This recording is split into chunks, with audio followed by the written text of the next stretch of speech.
Well, hello there and welcome back, everyone. We have now come to the final session of the day, a fireside chat and Q&A with none other than Canadian business legend Arlene Dickinson. As always, it has been such a pleasure being your MC for this event, and I hope you have all found today's discussions as stimulating as I have. Je sais que je suis particulièrement excitée pour cette conversation à venir. Quelle façon de clôturer la journée.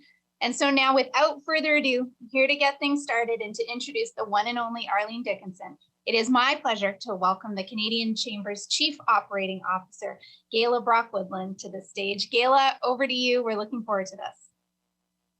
Thank you, Catherine, and we're really glad to have you back with us for this event. And to all of our audience, if you're not familiar with the Honest Talk podcast, we suggest you have a listen.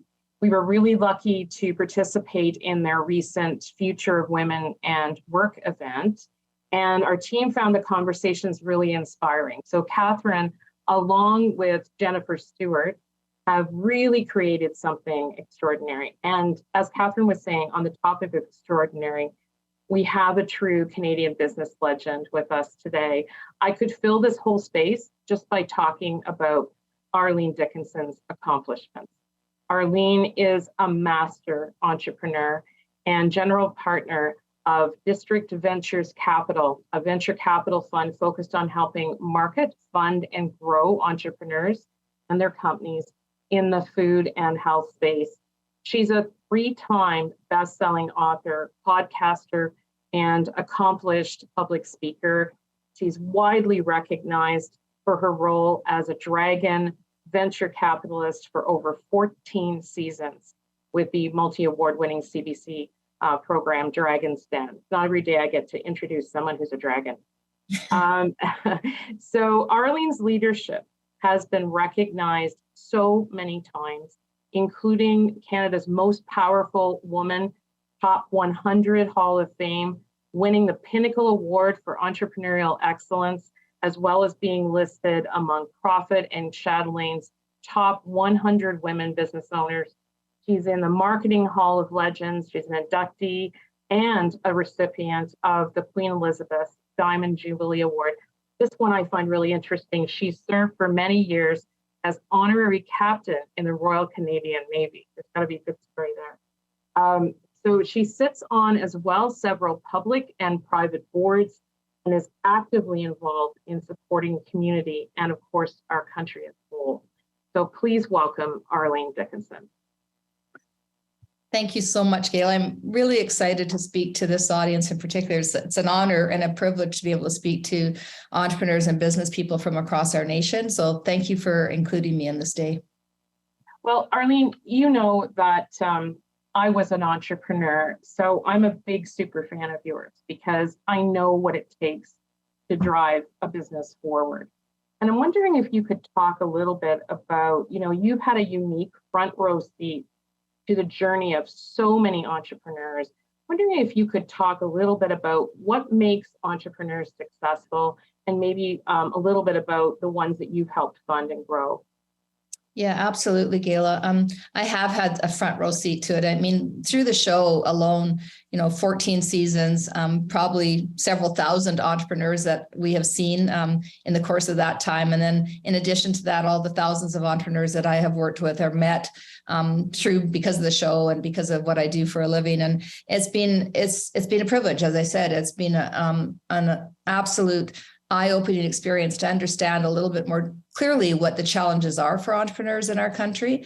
But for the most part, I think what makes a successful entrepreneur hasn't changed that much. So while the innovation may be changing and the technology might be new and the ideas might be different, what hasn't changed is the need for entrepreneurs to have a true grit and determination and to, persevere through challenging times. I mean, listen, we all just came through the pandemic. We know how challenging that was for business owners across our nation and globally. But they also need to have a scrappiness and an ability to, think about doing things when they're cash starved or when they don't have the resources they need. And so I would say that Canadian entrepreneurs have a pioneering spirit, that they really are trying to forge new paths and go places that aren't easy to go, but when they do get going, they are unstoppable. Absolutely. We'll come back to that topic in a minute. And maybe we could talk a little bit about pain points. Are there some common pain points for startups? There sure are. I mean, listen, I'm sure today there was discussion about this, but the access to capital in our nation is not as strong as it could be, in particular for growth capital. My fund, District Ventures Capital, invests in the early stage food and beverage and health and wellness CPG space. And when you watch them and these businesses grow, you can see that there's a real lack of support for these businesses as they scale. And so they tend to leave our nation as a result. They go where the capital is, and you can't blame them. So, one of the biggest challenges we have is to create a more robust financial ecosystem. We are very good at startups. We're very good at later stage companies that are already starting to, be big, but it's that middle, kind of growth stage that we seem to continually disappoint in terms of providing successful financial solutions to them. So there's that. The other challenge that we have in Canada is we are a big nation. I mean, coast to coast, we're cities across the country that are, thousands and thousands of miles or kilometers. I still think in miles because I'm old, Gayla. So I'm sorry, I still convert to miles, everybody. I still do the math. Is that like 3 miles or 5 kilometers? Me too. But there's a big distance between our cities and between our well, first of all, we're all within, most of us are within the 80, what is it, like 100 kilometers of the US border, geographically dense in certain places, but geographically disparate in terms of where we are. And so the point being is that it's very expensive for these businesses to do business across the country.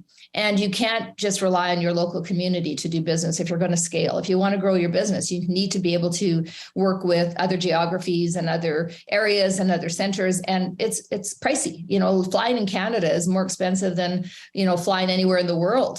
So it makes it hard for entrepreneurs to connect, to do business with, and to get access to the markets that would actually help them grow. So I think, there's challenges there. I think, challenges with, things like the super clusters that the government's put in place, accessibility to them, finding out how to, get to them so you can get the funding you need. And I just say too many of the financial institutions are looking to check boxes as it relates to who they will support. And not enough of them are thinking like entrepreneurs think and being willing to back the person. And at the end of the day, it is about backing the person.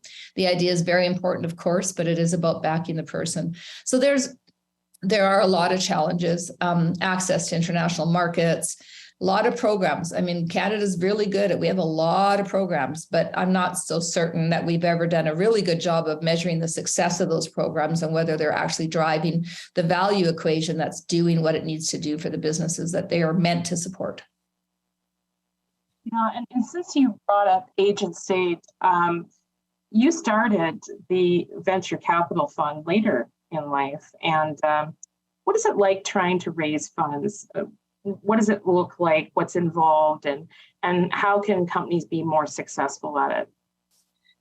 Well, ageism is a real thing, but I never let my gender or my age stop me. I don't think about it until I'm thinking about it, until somebody mentions it. And I think, yeah, that's true.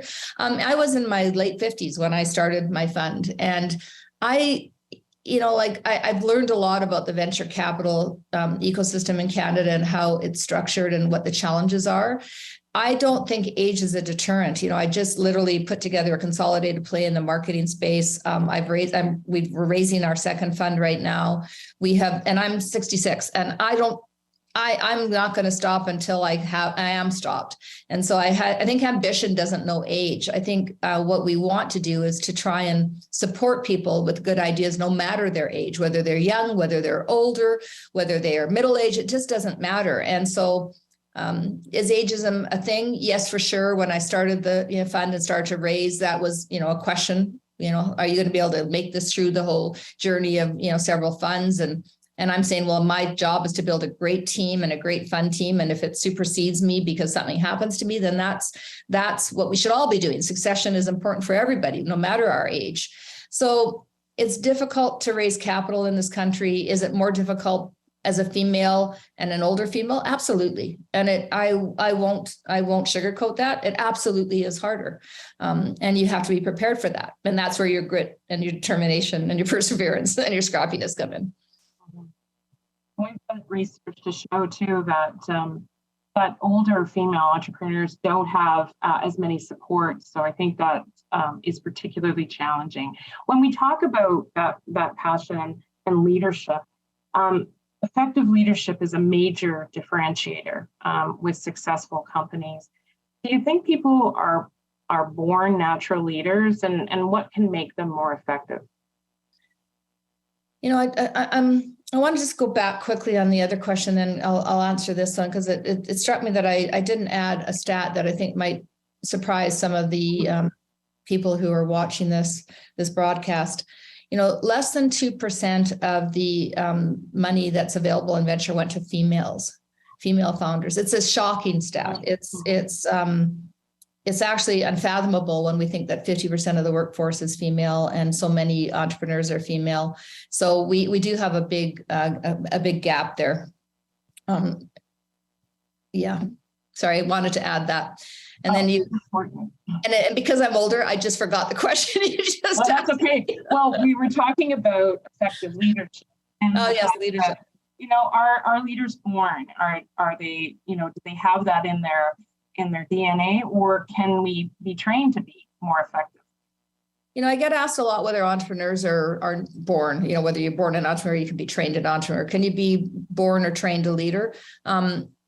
I think it is a little bit of both. I think you have to certainly have the confidence that is necessary for leadership. I think you have to have the courage that's necessary for leadership. But these things come sometimes with age. You know, speaking back to age, you know, I have become a more effective leader as I have gotten older. I certainly, you know, a lot of my leadership style early days was just like, you know, throwing into the fire pan and hope I was able to make it all cook together, because I didn't know what I was doing and there wasn't any lessons that I could take or education that I had to support it. Now there are a lot of support, you know, whether university opportunities or accelerators or incubators where leadership is taught. You know, certainly Queen's University, some of the university systems that have great MBA classes and MBA courses, but yeah, I think you can learn to be a better leader. I think you can always be a more effective leader. I think you can, life is a lifelong learning experience. So if you're not constantly thinking about how you could do things differently, then you're in trouble. I mean, you were talking earlier, I know about, you know, the flex work systems and how people can actually think about working differently. Well, if you're a leader who is stuck in the past and says, everybody's got to come to the office, we have to do things a certain way. That's how it's always been done. If you're that type of leader, you might have been a good leader then. You're not a good leader today. So I make my point here by saying you were good. You were effective at a time when you could rely on traditional methods of leadership. But you need to evolve, and that means you need to be constantly learning and understanding what your team needs, what the market is expecting, and how you can show up. If I can, I'll tell you, if I have time, I'd love to share a story on leadership that I learned in the most crazy of places, which was on the front lines of a war. As a result of being an honorary captain in the Navy for a decade, I went overseas about 7 times to visit the troops and to, you know, boost morale. And one of the trips that I went on was with me and about 30 other Canadians. And we went with General Walton Titchuk was our chief of staff at the time. And he taught me my best lesson on leadership that I ever have learned that I can share with you. It's very simple stuff, but it talks a little bit about there's basic fundamentals to leadership, and there's also things that we need to learn in leadership. In this case, when we were out on the front lines, we were in Kandahar. And for those of you who don't know much about, you know, how the war works, Kandahar is the most protected zone, was at the most protected zone at the time inside of the war zone. It's called Inside the Wire. It was a military base. It had about 17,000 troops, NATO troops from all around the world on there, including the Canadian troops. And our job was to visit those troops and to talk about how much we cared about them and what they were doing. And as I said, we were there with General Walton Titchuk and the leadership team that worked underneath him. And one day, one of the public affairs officers gathered us all together and said, we'd love to have you, 6 of you of the 30, 6 of you go to the front lines, which is where the war was happening and where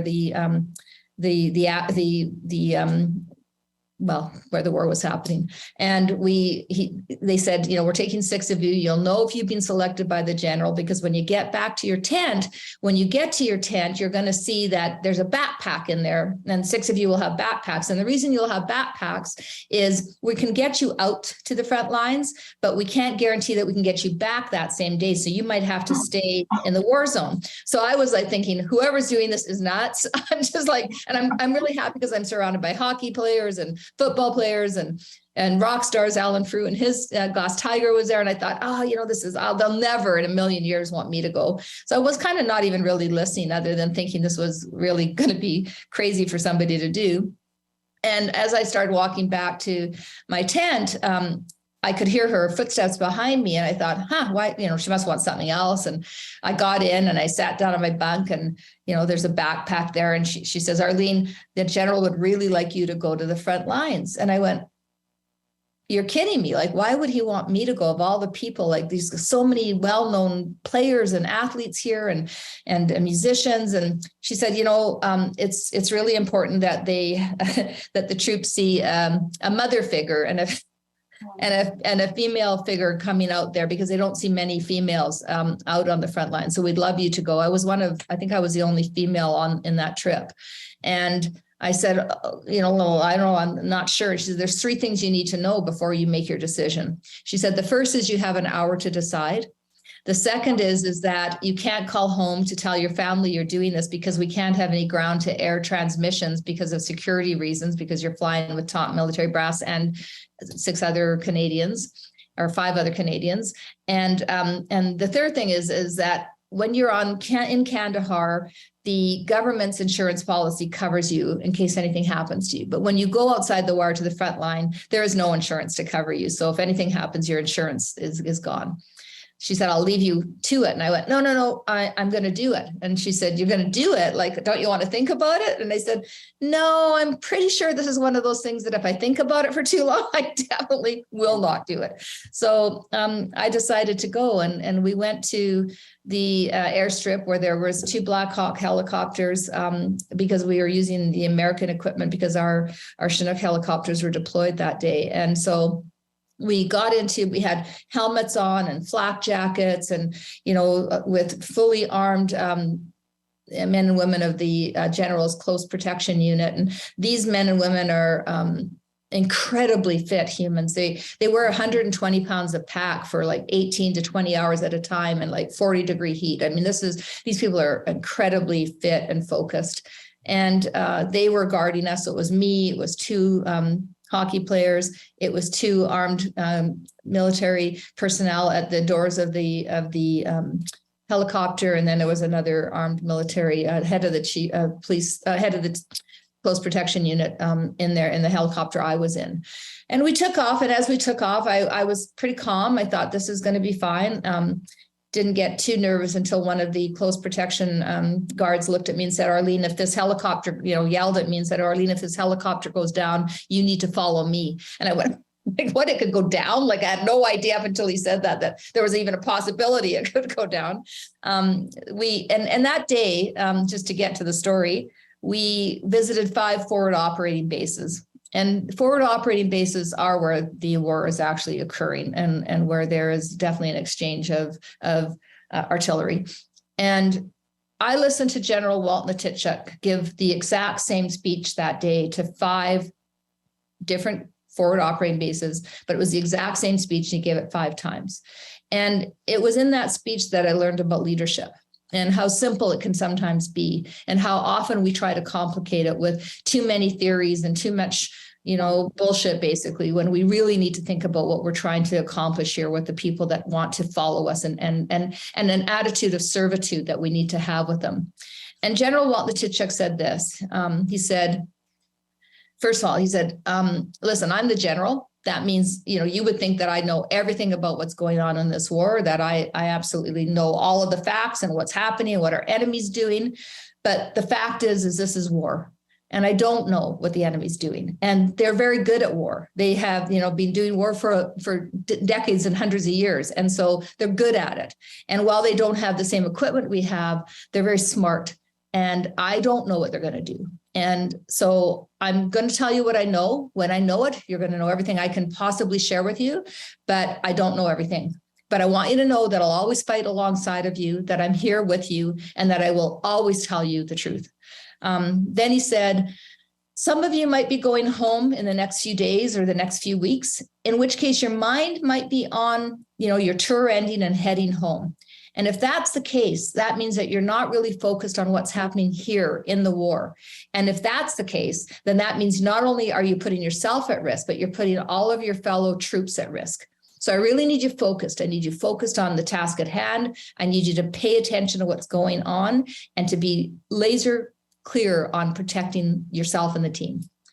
Then he said, listen, there isn't a man or woman in the Canadian Armed Forces that would not change places with you in a heartbeat. This is a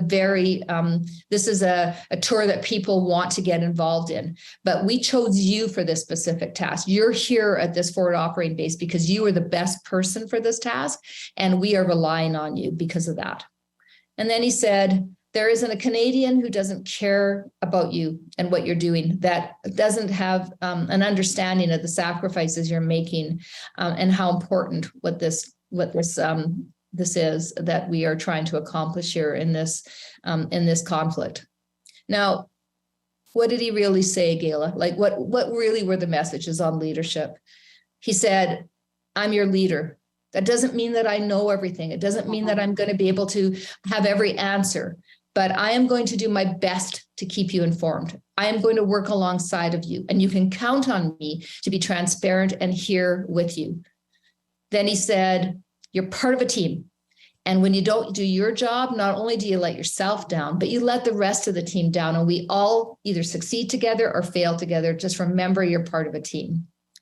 And then he said, there's lots of people who wanted your job. Your job is a really important job, but there's lots of people that would have liked to have had it. But we chose you because you were the best person for the job. And so we rely on you. We count on you and we believe in you. And then finally, he said, what you do matters. When you get out of bed every day to do this job, it actually makes a difference because we have a purpose. We are doing something important together. And what you do every day, where you spend a lot of your life, it matters. Now, I don't know about you, Gayla, but I want to know my leaders there. I want to know that I count. I want to know I'm doing something important. I want to know that I'm part of a team. These are basic principles of leadership that sometimes get lost in these theories that are big and different. Like, yes, we have to evolve. Yes, we have to change. So it's a complicated answer to your question, but can we learn leadership? Absolutely. Can we be better leaders? Absolutely. Do we need to change as leaders? 1,000%. Are we born leaders? Yes, I think there's some people that just are absolutely born to lead, and they will get stronger with time. But I think other people can learn it, and I think it's something that you instill in people when you start to believe that they are being authentic and genuine and trying to do the right thing. Yeah. And Arlene, what really resonates, that's just an incredible story. We could just end right now. That's just such an incredible story.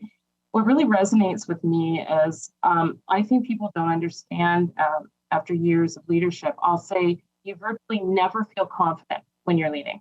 You virtually, if you were to be honest, and authentic, you'd say that leadership is not easy and that you don't feel confident when you're in the lead all the time. So that's also what I love about that story, is that it's so honest to the principle that you need to tell people how you feel when you're a leader as well.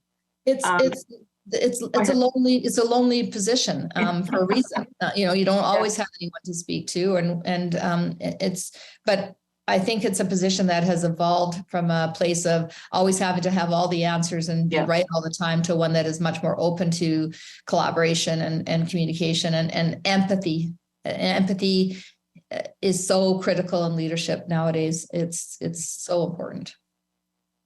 When we talk about, small businesses, just to change the topic a little bit, we hear from small businesses that they want to learn from somebody who's already done what they want to do. And in fact, the Canadian Chamber, we're about to launch some new opportunities for SMEs to connect with each other and learn from each other. As the largest business association, we think we can leverage our powerful network to connect small businesses together. Can you talk a little bit about the topic of creating community for entrepreneurs to connect and mentor each other?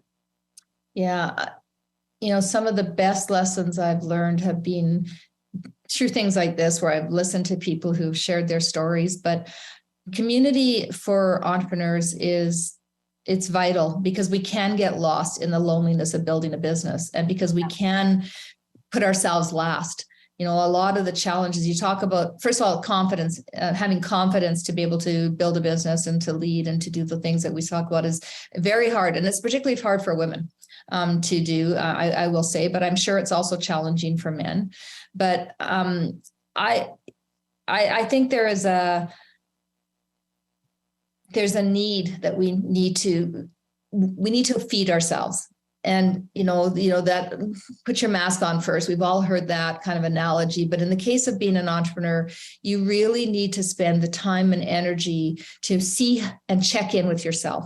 You need to be very self-aware, and you need to check in to say, am I okay?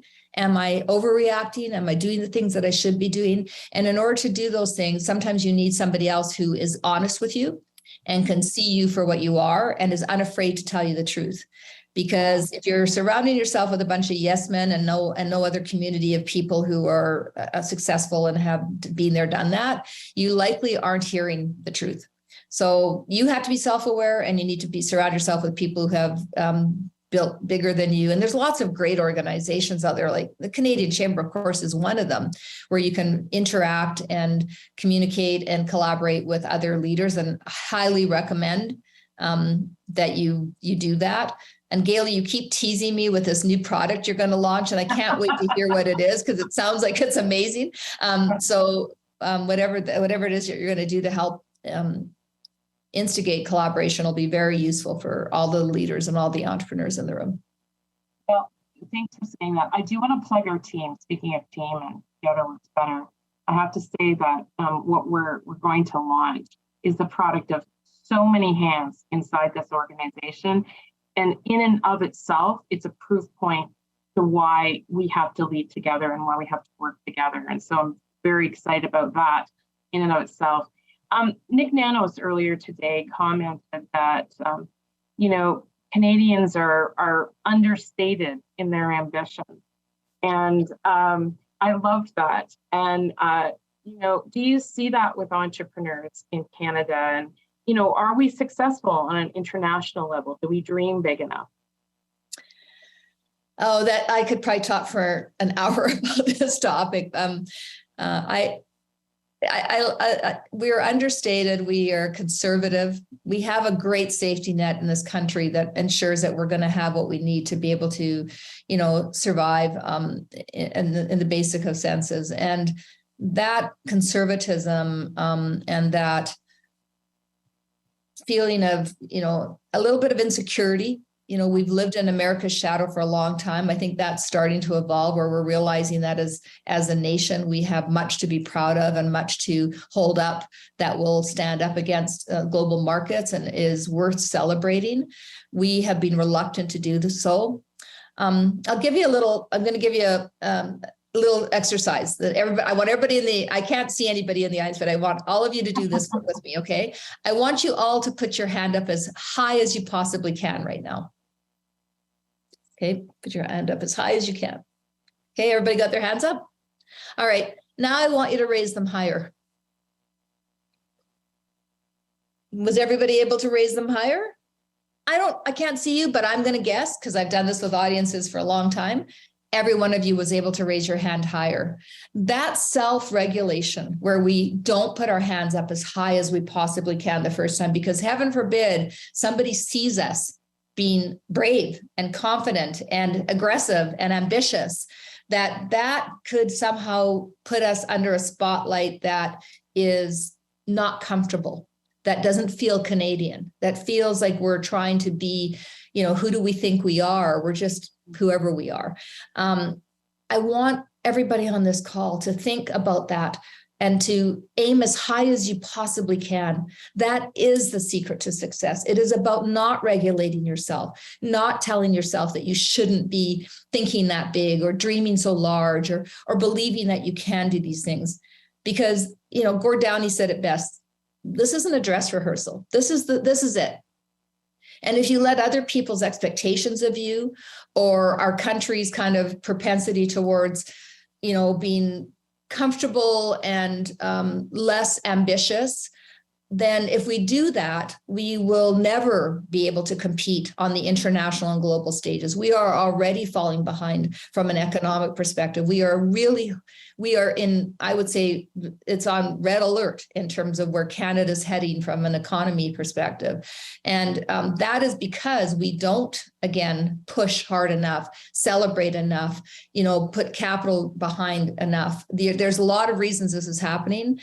But ultimately, it's going to come down to each and every one of you who are on this call and who are part of the chamber to be brave and to realize that what you have and what you're doing is actually worthwhile and important to not just your business and your community, but to our nation and to the world. On that topic, it's really about passion with entrepreneurs. And, we saw some remarkable things during the pandemic. Small business leaders who kept going when they were making no money at all, because this was, a passion point for them. Can you talk a little bit about that? And is it good to have that much passion? And how does that factor in a successful business? And this will be our last question before we go to the audience questions. I think there is such a thing as blind passion, and you have to be careful that you don't fall into the trap of blind passion where you're going to go no matter what. I mean, you have to look for signs of market acceptance at some point. I mean, in amongst everything, is my product service resonating with my consumer? And if it's not, just continuing going is not going to be a solution likely. You can't keep pushing through when the market doesn't want you to push through. So that's number one. So blind passion is not a good thing. I think passion with purpose, when those two things come together, that's when you have a winning proposition. You need to be passionate about what you're doing because it's taking all of your energy and your time and your money and, all of those things. But you also have to do it for a reason. And I have always said this, I said this my whole life, making money isn't a reason. Making money is an outcome. Finding a purpose that you're doing something because you want to make a difference in your community, because you believe that what you're going to do is going to be better for the world, because you're going to help humans live more effectively, because you want to, help your family be successful, whatever your why is, take the time to understand it and then keep focusing on it and keep coming back to it and keep reminding yourself why you're getting out of bed every day. Purpose and passion together, that's success. When you do those two things together, then I think you are unstoppable. We've got a great question here from participants. It's from Allison, and she wants to know, as a young entrepreneur, how would I go about finding a mentor to help my business? Allison, there are lots of organizations out there that will marry you up with other female mentors if you want a female mentor. I think Catalyst, I know a few of them. I don't know all of them, but Catalyst, the Women's Executive Network, there's a few organizations where they actually have mentorship programs. So I would encourage you to seek out organizations that have mentorship at their core and look to make sure that they are giving you the mentor you want. And, don't be afraid to ask the question of people. Listen, I get asked all the time. Unfortunately, then you're going to get no's, people who say, I just don't have the bandwidth. But if you don't ask, you'll never get. So don't be afraid to ask the question, and hopefully somebody that you admire will spend the time with you. And Steve, our chief economist, has a good question too. I think he may have read your book. How important is the role of persuasion in a business context? Do you have any tips to help people become more persuasive? Yes, read the book, Steve. There's lots of, but the basic principles of persuasion are not that complex. You have to persuasion can be, it can be seen as a dirty word. People think about persuasion as manipulation. They think if you're persuading somebody to do something that they don't necessarily want to do it. And that's, in the business sense, that is not good. You don't want to persuade people to do things they don't want to do. What you want to do is have a conversation and a dialogue where you end up in a win-win. If you can find out what they need to be, successful, happy, fulfilled, get what they require in their business, and what you need in order to be successful, and figure out that win-win, then that's great. You don't always have to have, in fact, you should never want to have a loser in a negotiation. So to me, persuasion is about a win-win. It's about being genuine and authentic. Too often when we're trying to persuade people, we put on masks. We try to pretend we're something we're not. We try to show up differently than we are. And that fails because ultimately that mask falls away and they start to understand who you really are. And they don't feel persuaded. They feel, again, manipulated or cheated. And then the last thing I always say is honesty. In a relationship, when you're trying to persuade somebody, tell them the good and the bad. Tell them what is good about what you're trying to suppose and present and propose, and tell them what could be bad about it. Okay. We heard earlier today a lot of folks sort of rethinking work and their relationship with work. The pandemic, I think, caused a lot of people to rethink their businesses and their main purpose for work and career. And you've thought a lot about this concept of reinvention. How can people apply business principles to transform or reinvent their personal lives or vice versa? So two things I'd say about that. When you think about reinvention, or when you think about work and this notion of work-life balance, I think work-life balance is a very personal subject. What is work-life balance for me won't be work-life balance for somebody else. And, while in the pandemic, we started to realize what mattered to us, what we cared about. The fact of the matter is if you're building a business and you're an entrepreneur and you're leading a business, that is going to be time consuming. It is going to take a lot of effort. If you want to be highly successful, you're not going to get there by putting in half of the time, because you want to find this thing called balance. So there's a difference between somebody who's doing their business and wants to do 9 to 5 and wants to be able to find balance more effectively, and somebody who's trying to build a business and has to really get it done because they are so passionate and driven by it. And so my whole point there is that it comes down to what you really want to do, and letting that be your guiding light, not this notion of balance, because balance says 50-50, and there is no such thing in life. You have to always apply your presence and your efforts where you really want to have your outcomes. And that could be that you want to spend more time with your family. Nothing wrong with that. That's a great thing. But you can't then impose that on other people. You have to do what's best for you. And I think in terms of reinvention, reinvention requires a lot of introspection. You can't reinvent yourself if you're not prepared to look at your history and understand what you've learned and where you've come from. So I'd say start first with a good examination of who you are. And humans don't like to do that, Gayla. No, none of us like to look at who we are and where we came from and the mistakes we've made. But you can't move forward until you've reviewed your past. And the other thing I'd say about reinvention is don't wait for a catastrophe or a major event to happen in your life in order to get what you want in your life. There's a lot of us wait, a divorce or a sickness or, a loss of a job or, something happens in our life that makes us reevaluate our lives. The pandemic made us reevaluate our lives. You shouldn't wait for something like that to happen. You need to get up and ask yourself, am I doing what's making me genuinely happy? Is this getting me where I want to get? And again, that means spending time with yourself. And a lot of people don't like to do that. So I really encourage people to spend time with themselves and ask themselves, is this the life I want to be living? And if it's not, what can I do to change it? We've actually got 2 great questions remaining, so it's tough to choose here. We got one more question from another Steve. What would the elements of a great apprenticeship model in business be?